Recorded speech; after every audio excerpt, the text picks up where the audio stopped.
तो दिल्ली के दंगल की चुनावी यात्रा पटपड़गंज विधानसभा में है और आज सभी लोगों से बात कर रही है और अब यहाँ कुछ लोग मौजूद हैं जो चुनावी चर्चा कर रहे थे, तो हमें लगा कि बातचीत करना चाहिए। भैया जी क्या कह रहे थे, बताइए कितनी तैयारी है इस बार चुनावों की? तैयारी पूरी फुल फ्लैश है। 70 में 70 सीटें आम आदमी पार्टी जीतेगी, फुल बहुमत की दिल्ली में सरकार बनेगी। जो इन्होंने काम किया है न तो किसी सरकार ने आज तक करा है न कर पाएगी आगे कोई। 70 सीटों का दावा कर रहे हैं भैया, हो जाएगा? मुझे नहीं लग रहा है। भैया आपको? मिलजुल के आ सकती हैं, वैसे नहीं आएगी। इस बार कांटे का टक्कर है, क्योंकि आम आदमी से भी लोग थोड़ा नाराज हैं। दिल्ली के बसें की कंडीशन पूरी डाउन हो गई, कहीं रोकते हैं कहीं नहीं रोकते, और लो एंड ऑर्डर खाली चल रही है बसें। लो एंड ऑर्डर जो है पूरा ध्वस्त हो पड़ा है। रिक्शे से पूरा जाम कर पुलिस वाले जो हैं मनमानी कर रहे हैं। अच्छा बताइए कैसे 70 सीटें आएंगी अगर ये लोग ऐसा कहता हूँ आपसे, ये जो कह रहे हैं आप इनसे ये पूछो दिल्ली में नई बसें कितनी आई है, मोहल्ला बसें कितनी आ चुकी हैं। और अभी एक हफ्ते पहले ड्राइवर जो अंडर कॉन्ट्रैक्ट काम करते हैं, ड्राइवर और वो कंडक्टर्स, उनकी सैलरी कितनी बड़ी इंक्रीज हुई है। अभी एक हफ्ते पहले की बात है ये। तो कह रहे हैं नई बसें आ गई हैं। नई बसें आ गई तो खाली चल रही हैं, ऐसे ही देख रहे हो। कहीं रोकते हैं कहीं नहीं रोकते हैं। क्या बड़ा मुद्दा है इस बार आपको लग रहा है? भाई इस बार तो बीजेपी को मौका मिलना चाहिए ना एक बार। मतलब हेलो सर, आप बोलेंगे? जी बोलिए। वोट डालते हैं आप? हाँ जी हाँ, किस विधानसभा में? इसी में डाल। पटपड़गंज में। इस बार लोग कह रहे हैं कि 70 में से 70 आम आदमी पार्टी, भैया कह रहे हैं कि नहीं इस बार बदलाव की लहर है। आप क्या सोचते हैं? पानी चाहिए 70 में 70।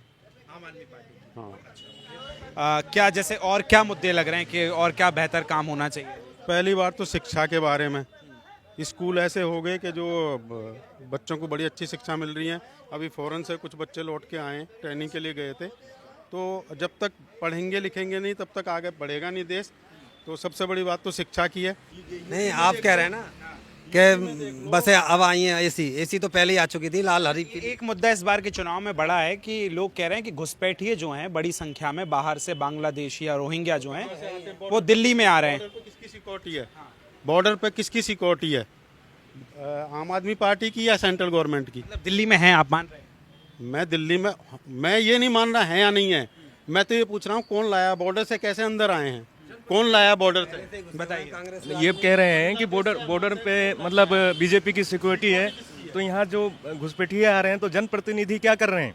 आम आदमी के जनप्रतिनिधि है ना। जैसे दिल्ली में बीजेपी कह रही है, उसने लिस्ट निकाली है कि इन एरियो में यहाँ पर इतने ज्यादा हैं, पर आम आदमी पार्टी कह रही है कि नहीं है। अरे उनमें हिंदुओं के वोट भी कटे हैं। आप बैंक है ना उनका, तो वोट बैंक है ना वो। वोट बैंक है भैया आम आदमी पार्टी का? कहाँ पर वोट बैंक है? मतलब कह रहे हैं कि जो घुसपैठिए नहीं नहीं नहीं, कोई वोट बैंक नहीं है इसमें। आपने क्यों दिल्ली में बसाया, आपने क्यों लाए दिल्ली में? ये सेंट्रल गवर्नमेंट की ड्यूटी है।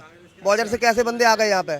जो भाई साहब एक सर एक नम देखो यूपी में बिजली का बिल कितना आता है, कितने रुपए यूनिट है बिजली यूपी में? इनसे पूछो कितने रुपए, कितने मिनिमम कितने रुपए यूनिट है? महंगा तो है, लेकिन यहाँ तो क्या कहते माफ कर रखा है ना, वो खुद भर। जो फ्री की सेवाएं आम आदमी पार्टी ने दी हैं उससे संतुष्ट हैं? नहीं, बिल्कुल संतुष्ट नहीं। फ्री से तो पूरा देश का जो अर्थव्यवस्था है वो खत्म हो जाएगा। अब फ्री के वजह से ही तो अब डीटीसी का कंडीशन डाउन हुआ था, बीच में कितनी हालत खराब। 3 बार से मनीष सिसोदिया यहाँ से विधायक रहे हैं, इस बार बदल क्यों दिया?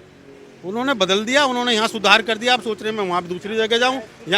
यहाँ इतने बढ़िया कैंडिडेट आए, पढ़े लिखे आए हैं, यहाँ इतने नॉलेज वाले हैं, इतने पढ़े लिखे हैं। वो कह रहे हैं मैं हाफ बना दूंगा। मनीष सिसोदिया ही ठीक थे, फिर क्यों बदला?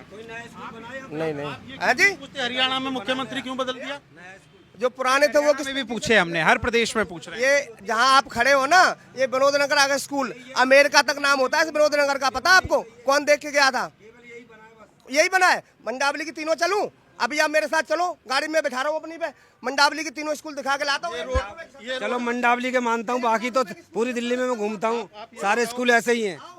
सारे ठीक है। मैं ये पूछ रहा हूँ, सिर्फ ये पूछ रहा हूँ, इस बार अवध ओझा को यहाँ से उतारा है, इसके पीछे कैसे दी? देखो अवध ओझा जी को, एक मिनट अंकल, अवध ओझा जी को इसलिए उतारा है, अवध ओझा जी जो है बहुत ही बड़े शिक्षक हैं, जो यूपीएससी बच्चों को सिखाते हैं और उनको बहुत बच्चे उन्होंने यूपीएससी में निकाले हैं। बहुत बंदे, उनका बहुत बड़ा एक नाम है। अगर आप देखो कि लाखों फॉलोअर्स हैं उनके। दिल्ली का एक ही मोटो है अरविंद केजरीवाल जी का, मनीष सिसोदिया का, कि दिल्ली की एजुकेशन व्यवस्था को कितना अच्छा और इम्प्रूव किया जाए। शिक्षा मंत्री तो मनीष सिसोदिया भी रहे हैं और वो अच्छी खासे मार्जिन से पिछली बार जीते थे 30 से। उससे पहले हालांकि लास्ट बार 3200 से वोट से रह गए थे। क्या इसीलिए बदला है? नहीं देखो, जितने अच्छे आदमी आएंगे उतना तो अच्छा रहेगा। अब और अच्छे आदमी जुड़ रहे हैं तो अच्छा रहेगा। फिर भी अब ओझा जी आए हैं, IAS IPS की उन्होंने कोचिंग दी है, तो यहाँ से अगर हो सकता है तो यहाँ हो सकता है और बच्चे निकलेंगे, यहाँ पर कोचिंग बनेगा। इस बार जैसे जंगपुरा से उतारा है मनीष सिसोदिया को और अवध ओझा को पटपड़गंज से, उसके पीछे क्या देखते हैं? ये अभी सर यहाँ से कुछ डर तो है ही, डर तो बना ही हुआ है। और कम हो जाए, क्या पता अब कि और कम हो जाए यहाँ से। पिछली बार ये तो कह रहे हैं कि डरे भैया। देखो आपको मैं क्या कह रहा हूँ, कोई भी डर नहीं है।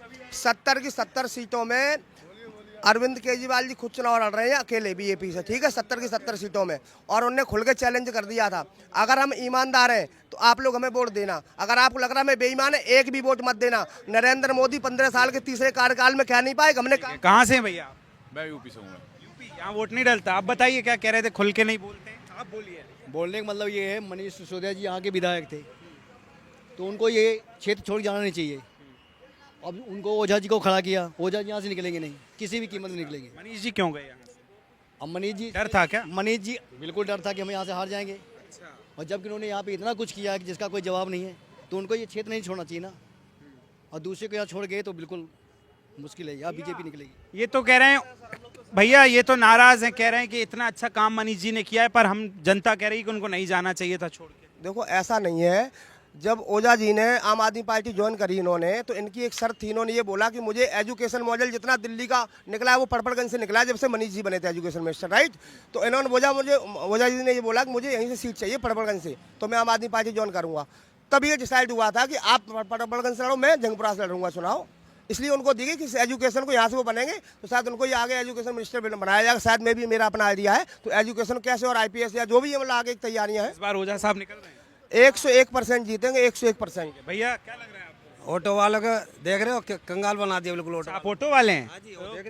ओके, ऑटो वाले हम तो तो नहीं लग रहा। अरे गारंटी क्या करेंगे, 2000 रिक्शा डेली निकलता नया। हाँ, और रोकी नहीं लग रही कोई। अच्छा, ऑटो वाले खुश नहीं है सरकार से? अभी बताओ, नाराज है सब ऑटो वाले, कोई नहीं देगा वोट अब की बार। अच्छा, ये कह रहे हैं आम आदमी पार्टी इस बार। सर मेरा तो ये थिंकिंग है कि भारत से राजनीति का दुकान को बंद ही कर देना चाहिए। ये राजनीति कौन कर रहा है राजनीति? ये राजनीति करने वाले जितने भी पार्टी हैं, बीजेपी हो, कांग्रेस हो, आम आदमी, अमूमन जितने भी पार्टी हैं, सब झूठ मूठ का झांसा देते हैं। जनता का कुछ होने जाना नहीं है इनको। तो मैं नहीं, भारत से राजनीति को ही खत्म कर दो, भारत की दशा सुधर जाएगी। हम बीजेपी ओस नहीं दे रहे, हम अपना देख रहे हैं हमारे साथ में क्या करा। हाँ, दिल्ली में अगर बिजली पानी फ्री है या बस सेवाएं फ्री है, तो बस लेडीज के लिए फ्री है, जेंट्स के लिए कुछ भी नहीं है। अगर बिजली पानी फ्री है तो किराएदार के लिए कुछ भी फ्री नहीं है। सिर्फ मकान मालिक के लिए फ्री है, तो मकान मालिक ही वोट देंगे, कोई किराएदार वोट नहीं देगा। 7-8 रुपए यूनिट ले रहे हैं मकान मालिक बिजली, वहाँ से फ्री है, वो कमा रहे हैं, वो कमा रहे हैं। देखो ऐसा है, फिर मैं क्या, नहीं मैं आप आम आदमी पार्टी से हैं? मैं आप आम आदमी हैं? आम आदमी हूँ मैं। सुनो, अरे सुन लो, एक बच्चे कहाँ पढ़ते हैं आपके, कहाँ पढ़ते हैं? कहीं भी पढ़ते हो, अगर स्कूलों के बाद स्कूल अच्छे बने हैं, अगर बच्चा कोई ट्यूशन ना जाए, अगर मोहल्ला क्लिनिक में अरे जाता हूँ 100 बार दवाई खाओ, कोई फायदा नहीं है। पैसे लिए जाते हैं? अब सारी दवाई भी नहीं मिल रही मोहल्ला क्लिनिक में। जो नहीं पैसा इसे दवा कार्ड नहीं करती है। आप लाल बहादुर चले जाइए, ठीक है, आपको अगर अल्ट्रासाउंड कराना है तो 2 महीने बाद आइए, 2 महीने बाद आइए। तो ये क्या मतलब हुआ, क्या कोई स्वास्थ्य कहाँ सही है कहीं से भी? आज आदमी मर रहा है, आज उसका इलाज नहीं हो रहा है, 2 महीने बाद आना जी, 2 महीने बाद तो उसका मृत्यु सर्टिफिकेट बन के आ जाएगा। ये क्या तरीका है? और ये यहाँ तो ये होना चाहिए कि दिल्ली हो या पूरी इंडिया के अंदर स्वास्थ्य, शिक्षा, न्याय फ्री होना चाहिए। ये नहीं कोई फ्री करेगा, सिर्फ बिजली पानी लोग फ्री करेंगे। चलिए ठीक है भैया, फाइनल क्या कहेंगे? मैंने तो आपसे फाइनल ये कर दिया है, पूरी दिल्ली की जनता अरविंद केजरीवाल के साथ है विधानसभा में, और लोकसभा में नरेंद्र मोदी जी को वोट देते हैं सभी लोग, जब होता है 6 महीने के अंतकाल से होता है। और विधानसभा में अरविंद केजरीवाल के साथ सभी लोग हैं, 70 में 70 सीटें जीतेंगे पूरी की पूरी, एक सीट बीजेपी की नहीं निकलेगी इस बार। ये दिल्ली का मूड है आपकी बात। ऑटो वाले भैया कुछ और कहेंगे? बस कह दिया, बहुत कुछ कहना है, इतना ही बहुत है। अच्छा, हाँ, चलिए ठीक है। दिल्ली के दंगल में आज हम पटपड़गंज विधानसभा पहुंचे थे, अलग अलग क्षेत्र पहुंचे, यहाँ के लोगों से बात की, यहाँ की समस्याएं बताई। आज दिन ढल गया है, कल फिर हाजिर होंगे किसी अलग विधानसभा में, वहां का हाल आपको दिखाएंगे। तब तक के लिए मुझे और कैमरा पर्सन चंदन को दीजिए इजाजत। देखते रहिए सुदर्शन न्यूज। नमस्कार।